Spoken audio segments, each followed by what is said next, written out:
सोचिए, वो कौन सी एक चीज है जिससे हर जिंदा चीज बनी है? पौधे, जानवर और हम सब भी। जी हाँ, वो है कोशिका, एक छोटा सा जीता जागता ब्रह्मांड। तो आज चलिए इस कमाल की दुनिया के अंदर एक सफर पर चलते हैं, ये समझने के लिए कि आखिर जिंदगी की ये सबसे छोटी इकाई काम कैसे करती है। और इस सफर पर हमारा नक्शा, हमारा गाइड कौन होगा? वो है ये दस्तावेज।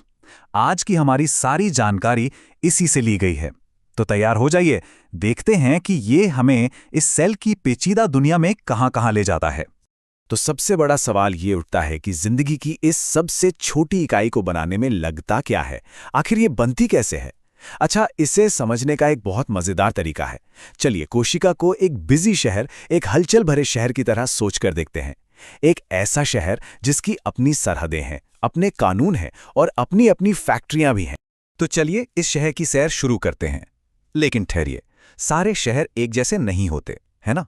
वैसे ही सारी कोशिकाएं भी एक जैसी नहीं होती। मोटे तौर पर ये दो तरह की हैं, प्रोकैरियोटिक और यूकैरियोटिक। प्रोकैरियोटिक कह सकते हैं बहुत ही सिंपल, पुराने जमाने के गांव जैसे हैं, जहां कोई मेन कंट्रोल सेंटर या न्यूक्लियस नहीं होता। वहीं दूसरी तरफ यूकैरियोटिक कोशिकाएं, अरे वाह, ये तो एकदम मॉडर्न, कॉम्प्लेक्स शहर हैं। इनमें एक प्रॉपर न्यूक्लियस होता है और बहुत सारे छोटे छोटे ऑर्गेनेल्स भी।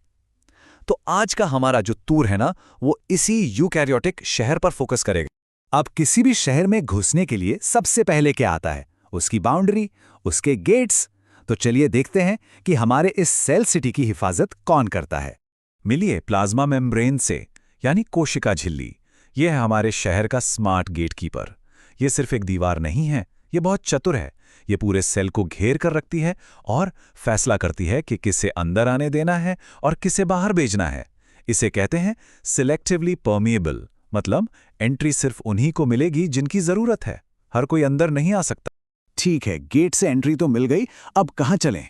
अरे भाई, शहर के सबसे जरूरी हिस्से में, सिटी हॉल, जहां से पूरा शहर चलता है। और हमारे सेल सिटी में यह भूमिका निभाता है न्यूक्लियस, यानी केंद्र। न्यूक्लियस को आप सेल का ब्रेन कह सकते हैं, या फिर इसका हेडक्वार्टर। यहीं पर रखा है सेल का सारा जेनेटिक खजाना, यानी डीएनए। और सेल के अंदर जो भी कुछ होता है, हर एक एक्टिविटी, उसे यही कंट्रोल करता है।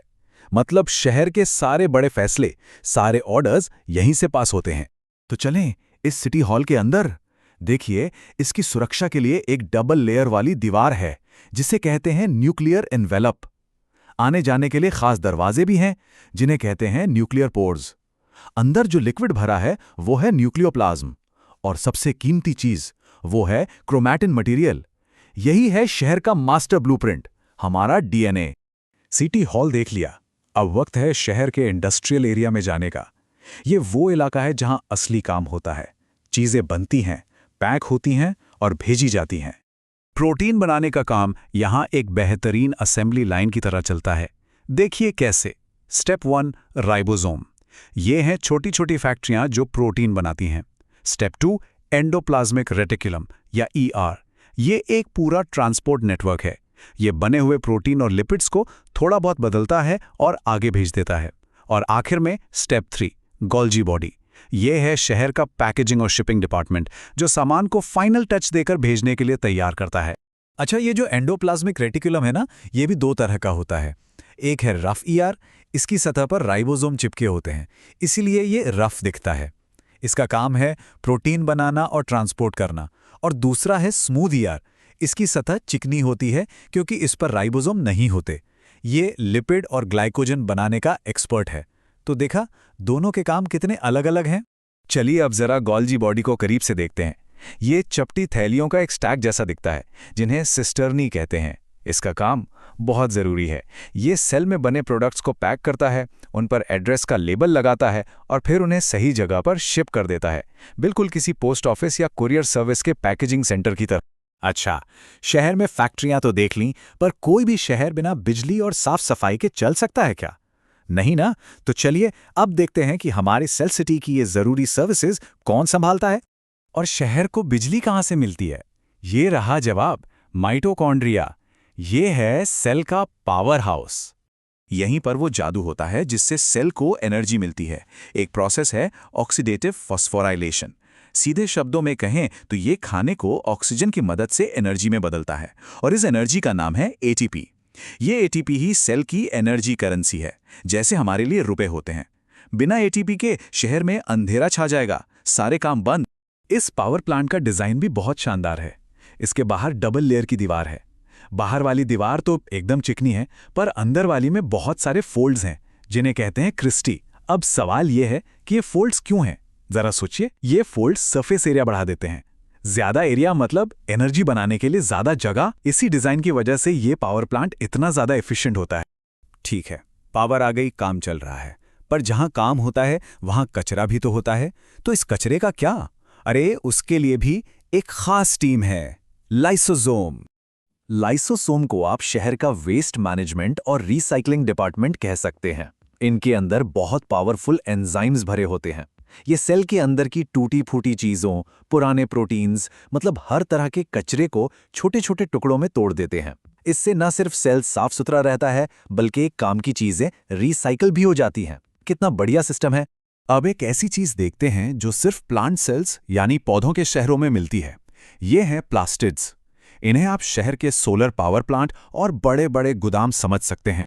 ये प्लास्टिड्स भी कई तरह के होते हैं। सबसे मशहूर है क्लोरोप्लास्ट। ये हरे रंग के होते हैं क्योंकि इनमें क्लोरोफिल भरा होता है। यही वो सोलर पैनल्स हैं जो सूरज की रोशनी पकड़कर खाना बनाते हैं, जिसे हम फोटोसिंथेसिस कहते हैं। फिर आते हैं क्रोमोप्लास्ट। ये रंग बिरंगे होते हैं। फलों और फूलों में जो खूबसूरत रंग दिखते हैं वो इन्हीं की वजह से होते हैं। तो पूरा शहर घूम लिया हमने। अब वक्त है एक बार फिर से सब कुछ एक साथ देखने का कि ये जीता जागता शहर आखिर है कैसा। ये रही हमारे टूर की एक क्विक समरी। न्यूक्लियस, हमारा सिटी हॉल जो सब कंट्रोल करता है। एंडोप्लाज्मिक रेटिकुलम, इंडस्ट्रियल नेटवर्क जहां चीजें बनती हैं। गोल्जी बॉडी, शिपिंग सेंटर जो पैकेजिंग करता है। माइटोकॉन्ड्रिया, पावर प्लांट जो एनर्जी देता है। और लाइसोसोम, वेस्ट मैनेजमेंट टीम जो सफाई करती है।